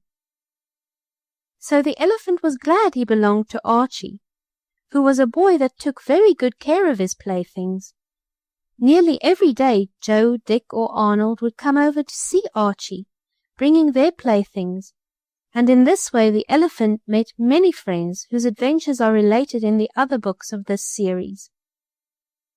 And at night, when Archie and Elsie were in bed, of course the elephant and the other toys in the Dunn house had their usual fun. They would make believe come to life and talk and play about in the nursery or in the closet, wherever they happened to be left at the close of day. It was still winter, though Archie and Elsie wished spring would come so they might play oftener out of doors, and one rainy day when it was too cold and stormy to be out, Archie and Elsie went to the big warm barn to have fun. Archie carried his elephant and Elsie had her doll. "Let's go upstairs to the grain bins," suggested Elsie, when they had played about in the hay for a time. "Maybe Jake will let us open the bin door from up there, and we can watch the oats slide down the chute," said Archie. "I like to watch the oats slide." "So do I," Elsie admitted. The grain bin was so built that the door of the chute could be opened from above or below. Up to the upper floor of the barn went the two children, with the elephant and the doll. "Are you here, Jake?" called Archie, but there was no answer. "I don't guess he's around," said Elsie. "I don't guess so either," replied Archie. "But I don't guess he'd care if I let down some oats. I looked in the lower bin and there's hardly any there. I'm going to let some down the chute." "I'll watch you," offered Elsie, as she set her doll on top of a big oat box. The cover to the box was open. Archie liked this because he could see the smooth oats go down the wooden chute, or slide, like so much water. "I let a lot of oats down," the little boy said to his sister. He placed his elephant on the edge of the bin, near the doll. Then Archie pulled on the handle that opened the door. It was hard work, for the oats pressed against the door. Elsie came to help him, and at last the children managed to get it open. "There they go!" cried Archie, as the oats began to pour down the chute. "Yes, and there goes your elephant!" shouted Elsie. As she spoke, the stuffed toy fell into the oat bin, and a moment later the poor chap was sucked into the smooth chute with the running grain, and the oats closed over his head. Lost to the sight of the children, the stuffed elephant was taking a dangerous slide. Chapter 7. The Big Dog. Archie was so surprised at what happened that, for a moment, He could do nothing but stand and look at the stream of oats gliding down the wooden chute to the bin on the floor below. "There goes your elephant!" cried Elsie again. "He fell right into the oats, Archie."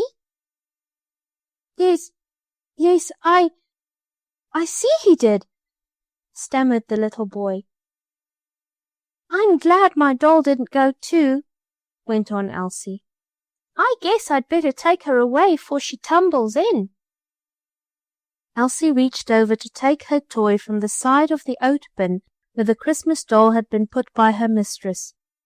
But Elsie's foot slipped on some hay on the floor. She tried to save herself from falling. Her arm struck her doll, and, a moment later, the doll was sliding down the stream of smooth oats as the elephant had done. "Oh! Oh!" cried Archie. "Look at your doll! She went down just like my elephant." "Oh dear! Oh dear!" wailed Elsie. "Where is she gone?" "Down into the oat bin on the first floor," explained Archie. "The oats go from this big bin to the little bin where Jake takes them out to give to the horses.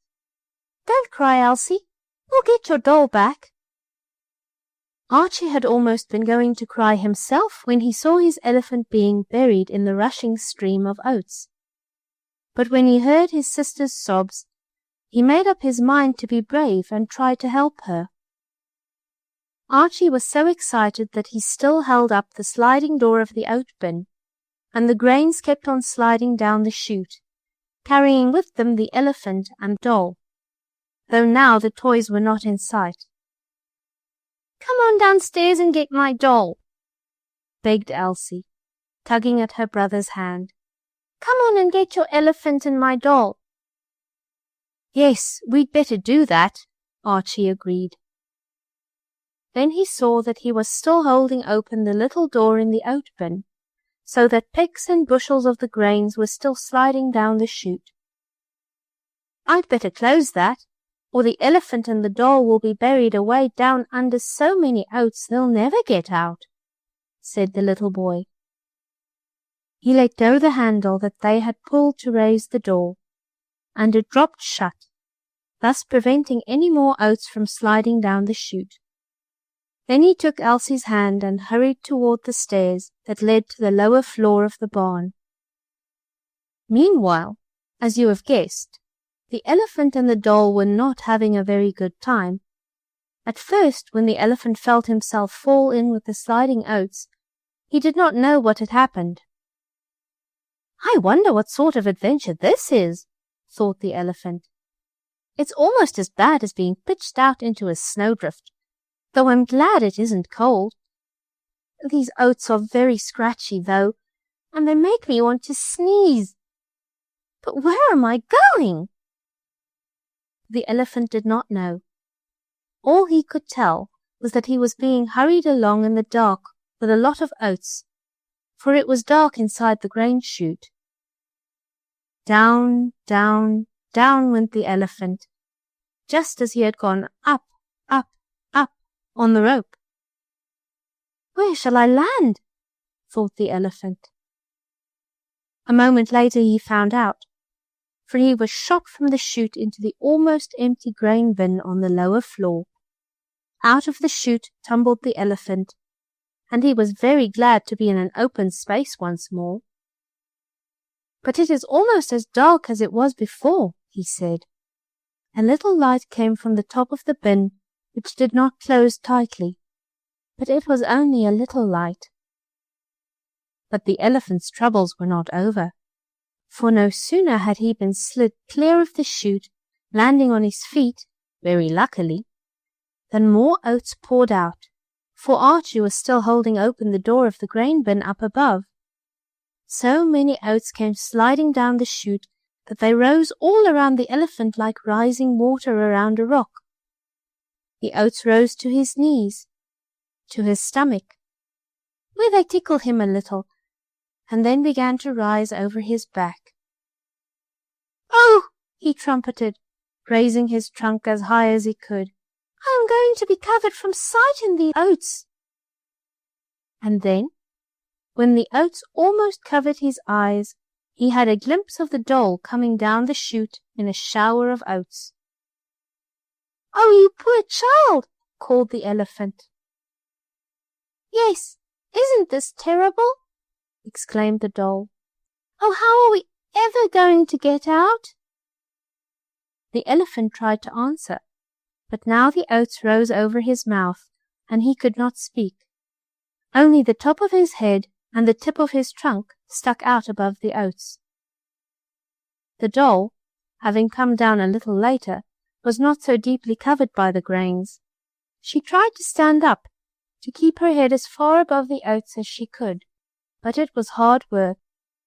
Around and around she slipped from side to side. More and more oats poured down, for Archie still held open the door, and at last the poor doll was covered from sight, as was the elephant. And it was now that Archie and Elsie came racing down the stairs. Archie called, "Jake, Jake, come here! Where are you? Oh, my elephant is in the oat bin, and so is Elsie's doll, and we've got to get her out." "What's that? Elsie in the oat bin?" cried Jake, who had just come back to the barn. "No, not Elsie, but her doll," shouted Archie, "and so is my stuffed elephant." "Well, that isn't so bad as if one of you children were in the bin," replied Jake. "I'll help you, though. Show me which bin." Archie told what he had done, and when Jake opened the bin on the lower floor, it was brimful and running over with oats. "You surely laid down enough grain," said Jake. "How are you going to get my doll?" Elsie asked. "And my elephant?" added Archie. "Oh, I'll shovel them out," said Jake. "Don't be afraid. I'll get the doll and the elephant." "Well, you'd better hurry, 'cause they may smother," Elsie said. "I'll hurry," promised Jake. With a shovel he carefully took some of the oats from the bin, so that first Elsie's doll could be seen, and then the elephant came into view. "There you are," said kind Jake, as he handed the toys back to the children. "My, wasn't that a terrible time?" said the doll to the elephant that night when they were left by themselves in a closet. "I should say so," agreed the elephant. "I never want anything like that to happen again. I hope I have no more adventures." But he was to have more. For a time, however, nothing very exciting happened. Archie played with his elephant and Elsie with her doll, and their boy and girl friends brought over their toys to have fun with. Often they amused themselves in the big, warm barn, though never again did Archie go near the grain bin.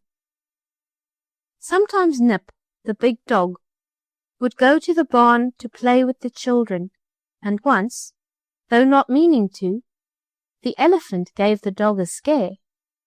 It was this way. Archie had set his elephant down on the barn floor, near a big box. Nip, the dog, coming suddenly around the corner of the box, did not know the elephant was there until a draught of wind swayed the elephant's trunk, making it wiggle to and fro. "Oh my! A snake! A snake!" cried Nip, who was afraid of the crawling creatures. "It's a big snake!" "Nonsense!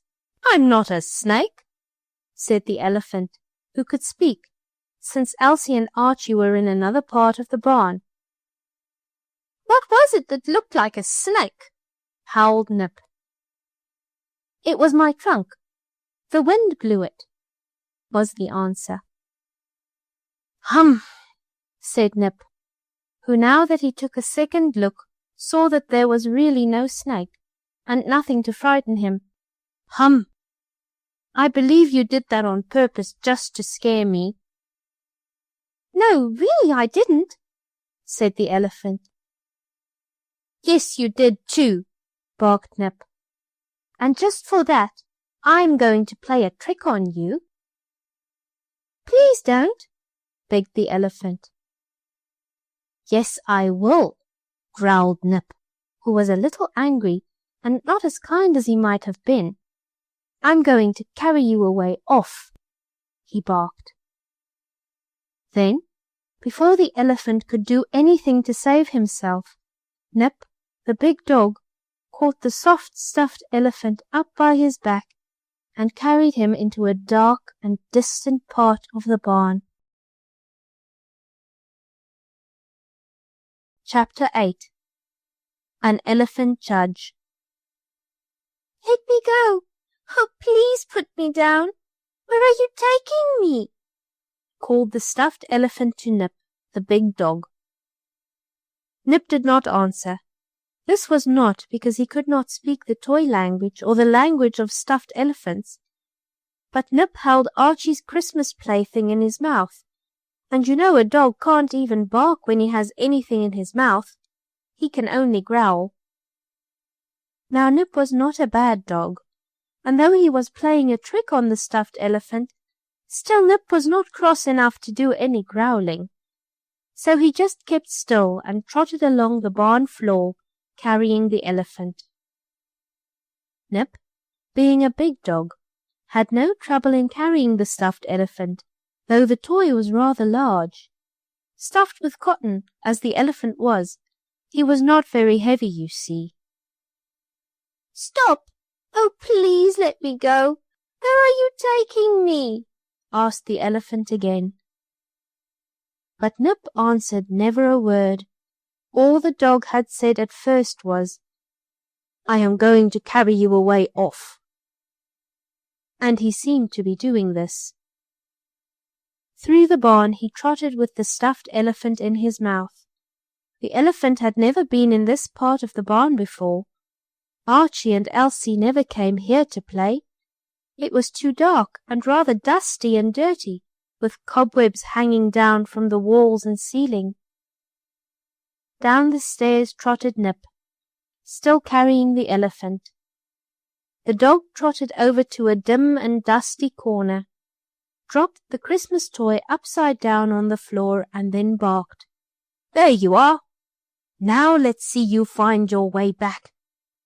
I'll teach you to scare me by making believe your trunk is a snake."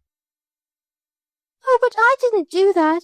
Really I didn't," exclaimed the elephant as he scrambled to his feet. He could move about and talk now, because no human eyes were there to watch him. "It was all an accident," he went on. "The wind blew my trunk. I didn't wave it at you to scare you by making you think it was a snake. Really I didn't." "Yes, you did," said Nip, and away he ran, soon being lost to sight in the darkness of this part of the barn. For a little while the stuffed elephant stood there, swaying slowly to and fro, as real elephants do. He reached out with his trunk and gently touched the wooden walls. He could dimly see things all about him, but he did not know what they were. "Oh dear," sighed the poor stuffed elephant. "I don't like this at all. I wonder what I had better do." He was trying to think, and wondering if he could walk up the stairs and find his way back to the place where Archie had left him before Nip carried him away, when, suddenly, the stuffed elephant heard voices talking. "Maybe he could settle it," said one voice. "Well, I'm willing to leave it to him if you are," said a second. "Who is he, anyhow?" asked a third voice. "Oh, he's some sort of animal," went on the first voice. "He isn't an angleworm, I know that much, but just what sort he is I don't know. But he looks smart, and maybe he can settle this dispute for us." "I am a stuffed elephant, that's who I am," said Archie's pet, speaking for himself. "And who are you, if you please? I can't see anyone, but I hear you talking. Who are you?" I am the garden shovel, answered the first voice, and I claim to be the most useful tool in all the world. Without me, there never would be any garden, and things would not grow. Nonsense! exclaimed the second voice. I am the garden rake, and I claim to be the most useful tool the gardener ever uses. Without me, the ground would never be raked nice and smooth, so the seeds could be put in. I should get the prize for being the most useful. How foolishly you talk, put in the third voice. Everyone knows that I'm entitled to the prize. Talk about shoveling the ground and raking the ground. What can you two do by yourselves, or together for that matter, if the ground is hard? Answer me that. You must send for me. You know you must. And who are you? asked the stuffed elephant, for this tool had not yet named himself. I am the pick, was the answer, and with my sharp points the hardest ground can be made soft, so the rake and the shovel can work. I am the most useful tool of all. No, I am, cried the rake. Indeed you are not. I am, exclaimed the shovel. Well, there we are, just where we started, complained the pick. Why not leave it to this gentleman animal here? What did you say your name was? He asked politely, and then Archie's toy saw the pick, the rake, and the shovel step out from a dark corner and stand in a row before him. I am the stuffed elephant, was the answer. This is my first visit to this part of the barn. What is it you want me to do? If this is your first visit, you have never seen any of us before, have you? asked the shovel. Never before did I see any of you, the elephant replied. Just the proper one for a judge, declared the rake. He will be honest and fair. I'm willing to have him if you two are, said the pick. What's it all about? asked the elephant. I don't understand. What is a judge? Someone who tells the right from the wrong, answered the rake. Listen, Mr. Stuffed Elephant, get up on that box, for a judge must be above everyone else, and we will tell you what the trouble is. The elephant got up on a strong, empty onion crate and stood there with the shovel, the rake, and the pick, standing in a row in front of him. You must say ahem, and bang on the box like a real judge, said the shovel. Ahem, coughed the elephant as loudly as he could. Then he took up a piece of wood in the end of his trunk and banged on the side of the onion crate. Now this is like a real court, said the rake, and we shall have our quarrel settled. Oh, have you three been quarrelling? asked the elephant judge. Well, not exactly, and the quarrel is not an angry one, replied the shovel. You see, he went on, we three tools work in the garden, or rather, Jake, the man, uses us when he works. Now I claim I am the most useful of the three. Jake always takes me out when there is a bit of ground to be spaded up or turned over, when he wants to make the garden in the spring. So I think, Mr. Judge Elephant, Your Honour, that I am entitled to the prize. Let me see now, said the elephant, trying to look very wise. I suppose I must listen to what the others have to say.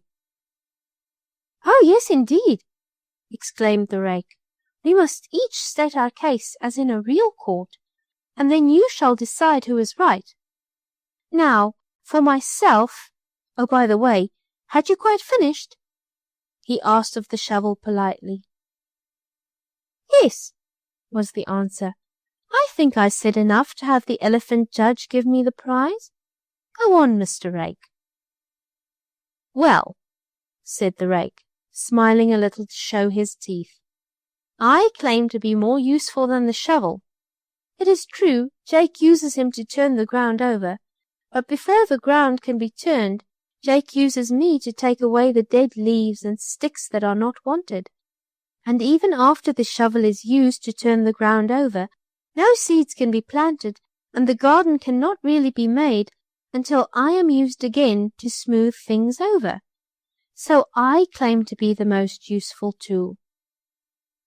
The rake stepped back in line with the others, and they all waited for the elephant to speak. Ahem, said the animal judge very loudly. There is one more to be heard. Proceed, Mr. Pick. The Pick, who had at least 2 good points in his favour, stepped forward, made a stiff little bow with his handle, and said, What my friends Rake and Shovel have told you, of course, is true. They are useful each in his own way, but I do the really hard work of the garden. When the earth is packed hard and dry, so that neither the shovel nor the rake can be used, Jake always comes and gets me. I am larger and stronger than either the rake or the shovel, though of course the rake has a longer handle. But it is a very thin handle, and if Jake struck as hard a blow with the rake as he strikes with me, the rake's handle would break, and no matter how hard he digs the shovel into the hard ground, no earth can be turned over until I first loosen it. So I claim the prize. The Pick stepped back in line with the other 2. All 3 bowed politely and waited. What am I to do now? Asked the elephant. You must act as judge and tell which of us is the most useful to decide who gets the prize, said the rake. That is it, chimed in the Pick and the shovel. This is very hard indeed, sighed the elephant. In fact, I never before knew how hard it was to decide between right and wrong. Let me think a minute. He passed his trunk over his head, which was beginning to ache with all the talk he had listened to. Let me see now. The elephant spoke slowly. It is true, Mr. Shovel, that you are very useful. Without you, the ground could not be turned. There, see, I told you I'd get the prize, cried the shovel. Wait a minute, trumpeted the elephant. I have not finished. It is also true, he went on, that the rake is very useful. Before the shovel can be used, the ground must be raked clean, and after the shovel has spaded the earth, it must be raked smooth. There, I knew it. Oh, what a fine judge! He is going to say I am entitled to the prize, exclaimed the rake, laughing. Not yet. Wait a minute, cried the elephant. I have not finished. I want to say that the Pick used very good arguments. He is right when he says, without him, in case the ground is hard, nothing can be done. And he certainly is the strongest, so I think— Oh, what did I tell you? I get the prize, cried the Pick. Wait a minute, I have not finished, said the elephant judge. What I was going to say was that before I could decide who wins, I must see the prize. That is the prize. Bring it here that I may see it, and then I will decide who is to get it. Oh, the prize, cried the shovel. That's so. We forgot all about it, gasped the rake. What was the prize to be? Asked the Pick. I declare, we did not settle on any. How stupid! Until I see the prize, I cannot give judgment, said the elephant. So the case will have to go over, as I believe they say in court. until the prize is brought here. Stop disputing now, and get me the prize." "Yes, yes, the prize, the prize!" cried the rake, the shovel, and the pick, and away they scurried. "Ha, ha, ha!" laughed another voice in the corner, whence had come the 3 tools. "What silly chaps!" came in another voice. "To forget the most important thing of all, the prize?" added another. "Who are you, if you please?" asked the elephant, stepping down off the onion crate. "I'm the hoe," was the answer of the first. "If I had wished, I could have told how useful I am. In fact, I think I will have a try for the prize." "I'm just as much entitled to it as you are," someone else said. "You needn't think you can get ahead of me." "Who are you?" asked the elephant. "The wheelbarrow," was the reply. "You ought to see the loads I carry. I ought to get the prize." "What about me?" asked a third voice. "Who are you?" asked the elephant. "The lawn-mower. Just think what an ugly place this estate would be unless I kept the grass trim and neat. It should be my prize." "Oh, my goodness!" exclaimed the poor elephant. "If there are to be more disputes and more evidence in this case, I shall go mad. Stop!" he cried as the wheelbarrow, the hoe, and the lawn-mower came forward, all talking at once. "Stop! I will do nothing until I see the prize. Court is adjourned." And as the elephant said this, the sound of loud barking sounded through the barn. "Oh, maybe that is Nip coming to carry me back," thought the elephant. "I certainly hope so." Chapter 9. Out in the Rain. You remember that Nip, the big dog, had carried away the stuffed elephant when Archie set his Christmas toy down on the barn floor for a moment, and coming back, after having gone to look for the nest of a cackling hen, Archie did not find his elephant awaiting him as he expected to. "Oh, Elsie!" exclaimed the little boy. "Didn't I leave my elephant right here?"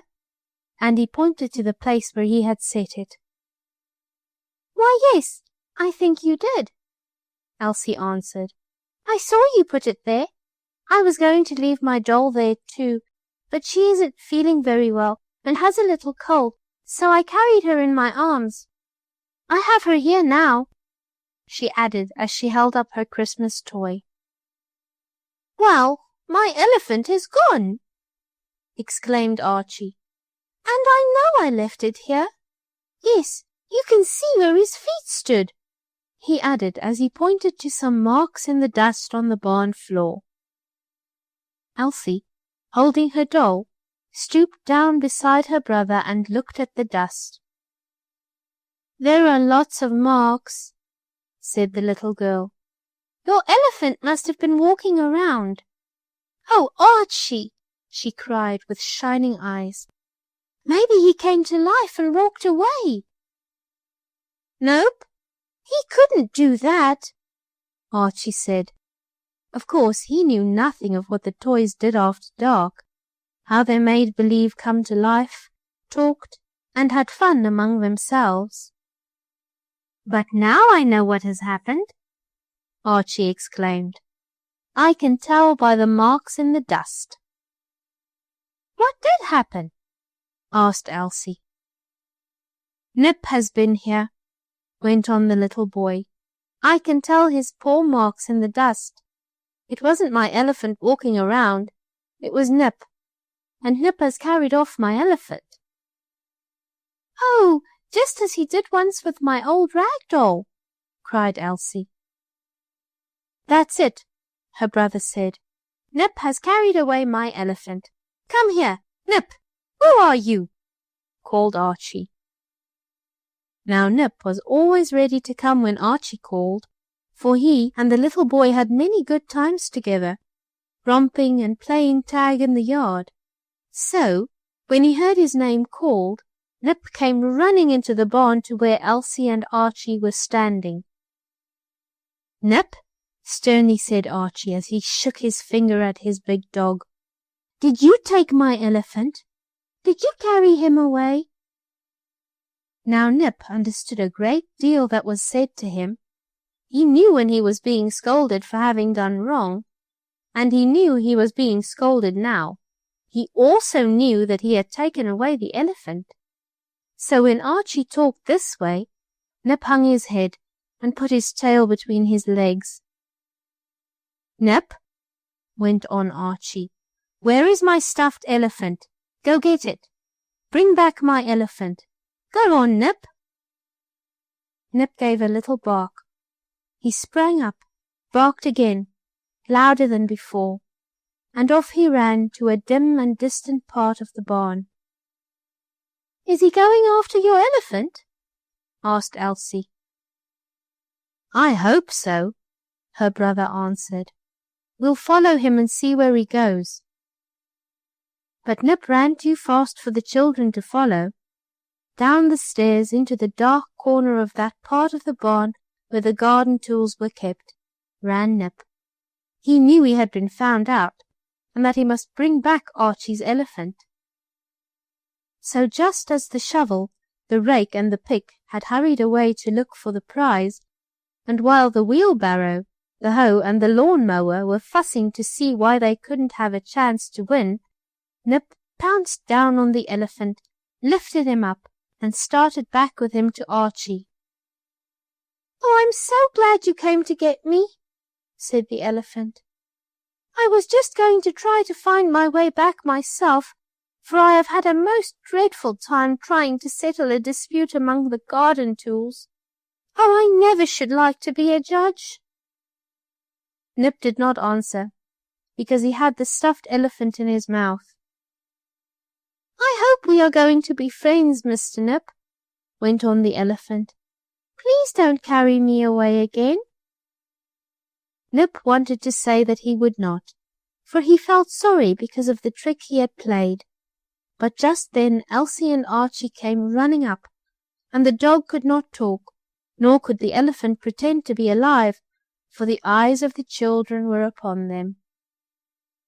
"Oh, he has my elephant!" joyfully cried Archie. "I guess you must have hidden him, Nip, for you knew where to find him.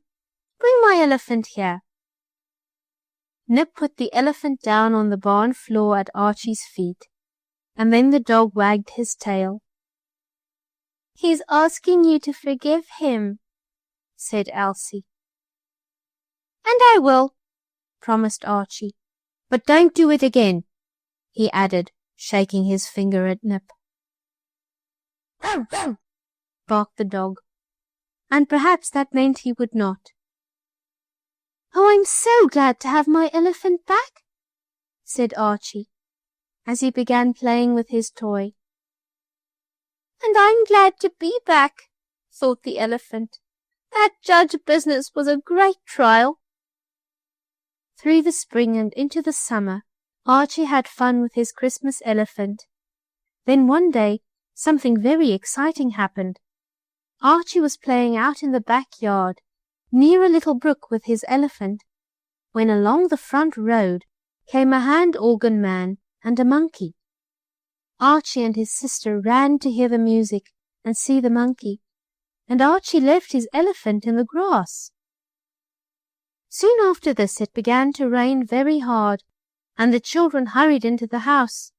Going up the steps, Archie fell and bumped his head, making his nose bleed, and there was so much excitement for a time that the elephant was forgotten.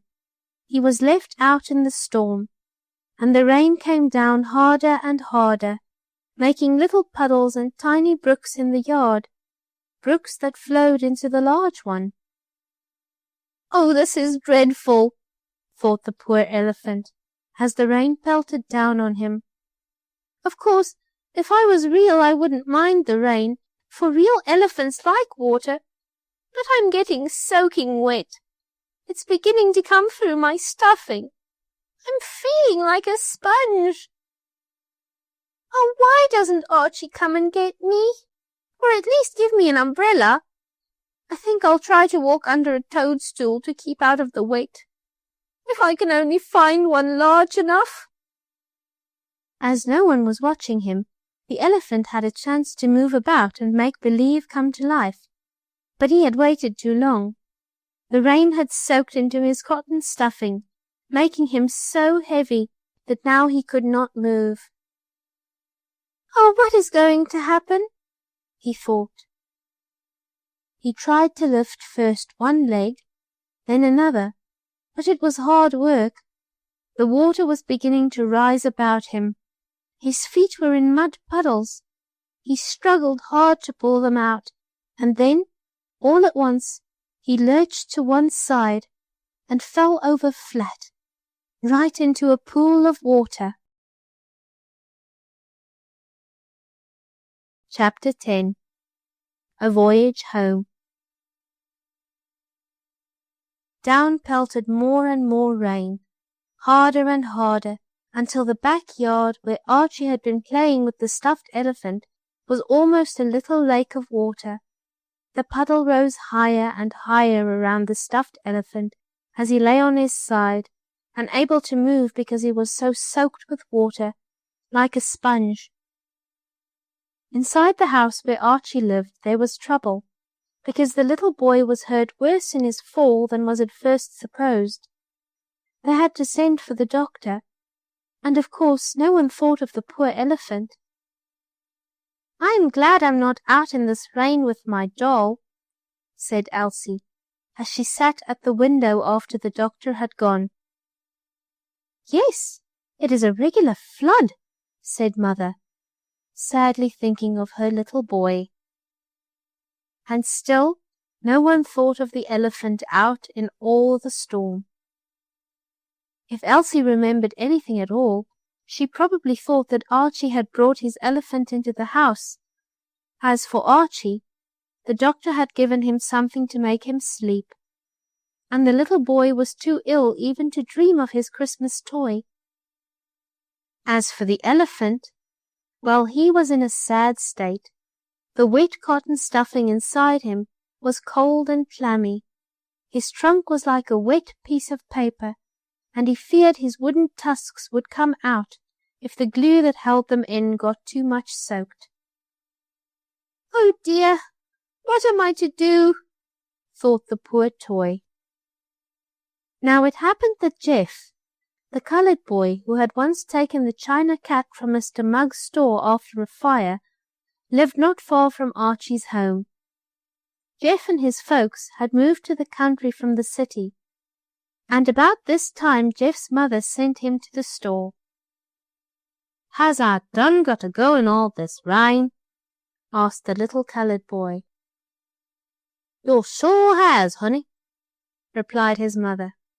"You isn't salt nor sugar, and you won't melt. Put on your old coat and go to the store." So Jeff went. He took a short cut, which led across the Dunn's backyard, and Jeff passed the place where the poor elephant lay in a puddle of water. "Oh, golly!" cried Jeff, his white teeth glistening against his funny black face as he laughed. "I done gone and found another play toy. Only this one I done find in the rain. But the other one was in the fire. I knows what I's gwine to do. I'll put this elephant on a board till I comes back from the store. Then I'll take him home with me." Jeff looked around until he found a flat board large enough to hold the elephant. Putting the toy on this board, Jeff laid it to one side and ran on to the store. He did not want to take the elephant with him, for fear someone would see it and ask him about it. But Jeff was not to have that elephant. While the colored boy was at the store, the rain came down harder than ever, making so much water that the little brook in Archie's backyard rose higher and higher. So high did the brook rise that the water reached the board on which the limp and soaking elephant was lying on his side, and then the water lifted up the board, elephant and all, and floated them downstream. "Oh my!" thought the poor stuffed elephant. "This is the last of me. I am going on a long voyage. I shall never see Archie again." Down the stream he floated on the board, which was like a boat. Once a fish poked his head out of the water and called, "Who are you, and where are you going?" Before the elephant could answer, the swift current had carried him farther downstream and away from the fish. Once the board with the elephant on it bumped against a big water rat. "Be careful who you're bumping," snarled the rat. "Excuse me," replied the elephant. "I didn't mean to." The rat tried to bite the elephant's trunk, but again the swift current carried the boat downstream. Finally the rain stopped, after a day or so, but by that time the elephant had been carried a long way down the brook, at last coming to a stop when the board was caught in the roots of an overhanging tree. By now the elephant was almost glued fast to the board, so wet and soaking was he. The rain stopped, the brook went down, the sun came out, and the elephant dried, but he still lay on the board, on the bank of the stream, under the roots of the tree. A man who happened to be passing saw the elephant, picked him off the board, and, seeing that he was an expensive toy, took the plaything to his home. "What a fine elephant," said the man's wife. "I'll put him on the mantel over the stove so he'll dry out more. Some child lost this. We haven't any children small enough to want to keep it. I wish I could find out who owned this elephant." "I wish so myself," thought the elephant. "Oh, shall I ever get back to Archie?" It was a day or so after the big storm that Archie was able to be up and around, and the first thing he thought of when he could go outdoors was his elephant. "Oh, where is he?" cried the little boy. "I remember I left him in the yard when we heard the hand organ music and ran to see the monkey, and then it rained and I fell down and bumped my nose. Oh, where is my elephant?" "If you left him out here in the yard, I fear the elephant has floated away," said Mrs. Dunn. "The brook rose very high, almost up to our back steps, and it probably carried your elephant away." "Oh, shall I ever get him back?" cried Archie, feeling sad. "I'm afraid not," his mother answered. Archie felt so bad about his toy that his father put an advertisement in the paper, asking whoever found the elephant to please bring him back and get a reward. If Jeff, the colored boy, had been able to read, he might have seen the advertisement and have told what he did with the toy. But Jeff never read the papers, and besides, it rained so hard when the colored boy went back from the store after putting the elephant on the board that Jeff had to go home another way, and he forgot all about the stuffed plaything he had set aside. But the man who had taken the elephant home read the paper, and he saw the advertisement Mr. Dunn put in. "There," called the man to his wife. "Now I know where that elephant belongs. I'll take him back to the little boy." "Well, he's good and dry," said his wife. "I mean, the elephant is good and dry. He's almost as good as new." And, in fact, the elephant was, for she had brushed off all the mud, and the heat had dried out the water. Carrying the stuffed elephant, the man who had found the toy took it to Archie's house. "Oh, here he is! My Christmas elephant! He's come back to me! Oh, how glad I am!" cried Archie as he clasped the cotton creature in his arms. "Oh, how glad I am!" "And I'm glad too," thought the elephant. "I feared I would never see Archie and Elsie again. And I'm even glad to see Nip," for the dog came to the door, wagging his tail.